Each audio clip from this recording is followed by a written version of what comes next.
Olá, pessoal! Bem-vindos de volta! Tudo bem com vocês? Eu sou a professora Simone e estamos aqui estudando a matéria de avaliação mercadológica. Agora, nessa aula, a gente vai ver os itens 14.1 até o item 18 lá da nossa apostila, que trata sobre o início da diligência até a entrega do laudo. Então, me acompanhe lá na sua apostila a partir do item 14.1. O início dos trabalhos, a gente já viu na aula anterior, a partir da nomeação do perito, né, o depósito dos 50% iniciais, dá-se início aos trabalhos. E como a gente já viu também, o início do trabalho ele só acontece a partir, depois da pactuação entre as partes, então depois da discussão e chegou ao acordo dos honorários, depois de tudo certo, no caso do extrajudicial, né, só então tem início os trabalhos. Então, o primeiro passo, agora a gente vai fazer uma pequena retrospectiva lá do começo das nossas aulas. Então, o primeiro passo, como a gente já viu, ainda são aquelas indagações básicas. Então, você precisa saber a finalidade dessa perícia, dessa avaliação que você está fazendo, se é compra, se é venda, e a natureza do objeto, se é um bem móvel, se é um imóvel, se é um direito. Depois de você fazer todas essas indagações básicas, você ter uma boa noção do que vai ser esse trabalho, você começa a etapa do planejamento. Então, essa etapa do planejamento, ela passa pelas legislações, pelas normas aplicáveis, né, as normas técnicas, os métodos, as metodologias disponíveis para você elaborar o seu trabalho. Então, essa é a parte do planejamento. A gente tem uma aula específica sobre isso. Então, se você puder dar uma olhadinha lá, caso você já tenha esquecido, ou então dá uma olhadinha aí na sua apostila também. Então, essa etapa do planejamento é uma etapa muito importante da construção do início do seu trabalho. Depois do seu planejamento, você vai solicitar a documentação. Então, você já tem uma noção do que você vai fazer, você já sabe como você vai fazer, então você já sabe o que você vai precisar. Quais documentos você precisa?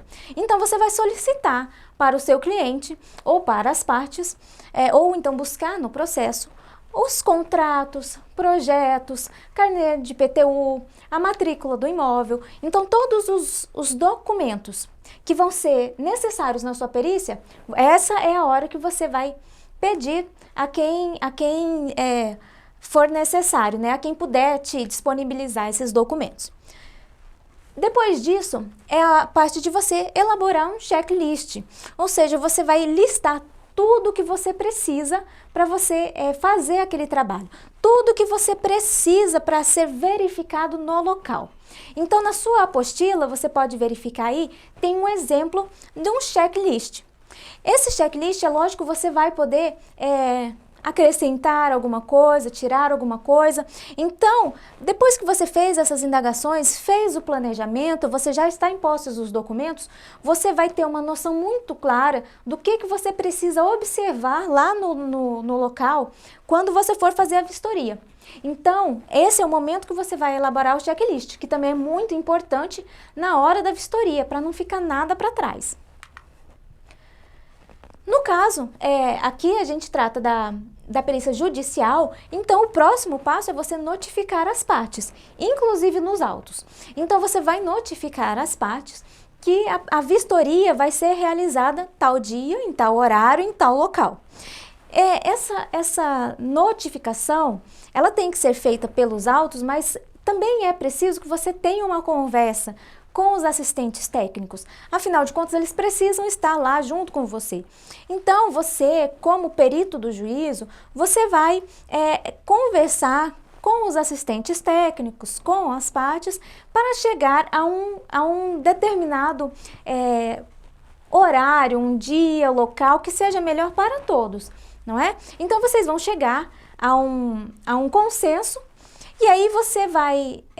Decidido isso, você vai notificar as partes. Então, você vai mandar um e-mail, você vai anexar nos autos que você mandou aquele e-mail, que você cientificou as partes que a vistoria vai acontecer naquele momento.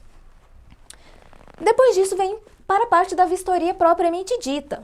Então, na vistoria, você vai levar o seu checklist, você vai preencher o seu checklist e aí você vai tirar fotos, fazer entrevistas, não é? Você vai verificar todas as condições, tudo aquilo que tem naquele imóvel que tem importância, que tem pertinência no seu trabalho. Depois disso, vem a parte dos estudos e das conclusões. Então, você fez a vistoria. Essa vistoria, ela é apenas uma etapa. Então, você foi no imóvel, você vistoriou o imóvel, viu as características, e aí você vai estudar o caso, você vai fazer os estudos e através dos estudos você vai tirar as conclusões. Então, você vai fazer uma análise e interpretação dos dados. A partir disso, você vai chegar a um diagnóstico. Então, você vai, neste momento,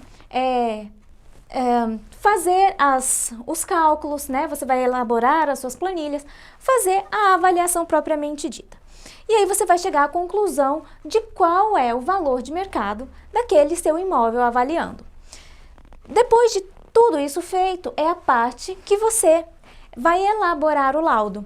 Então, você vai colocar os resultados das diligências em forma de um documento oficial que vai ser chamado laudo técnico, né? Então, esse seu laudo de perícia, ele vai constar o que aconteceu na vistoria, ele vai constar as fotos, ele vai constar os seus cálculos, vai constar as suas conclusões. E é isso que vai para o juiz.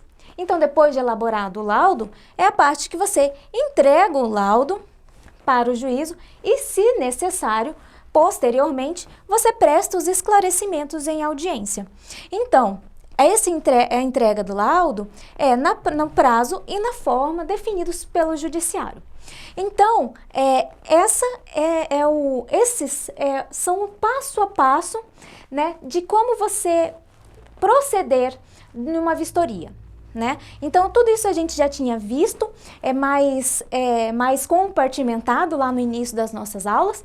E isso daqui é importante para você ver a sequência como isso vai acontecendo, não é? Então, é muito importante que cada parte dessa, você entenda o que significa, entenda o que você precisa em cada uma dessas etapas, para na hora que você entregar o seu laudo, você entregue um documento consistente, certo? Então, por hoje é isso. Na nossa próxima aula, a gente já vai para o item 19 da nossa apostila, que trata do valor de mercado.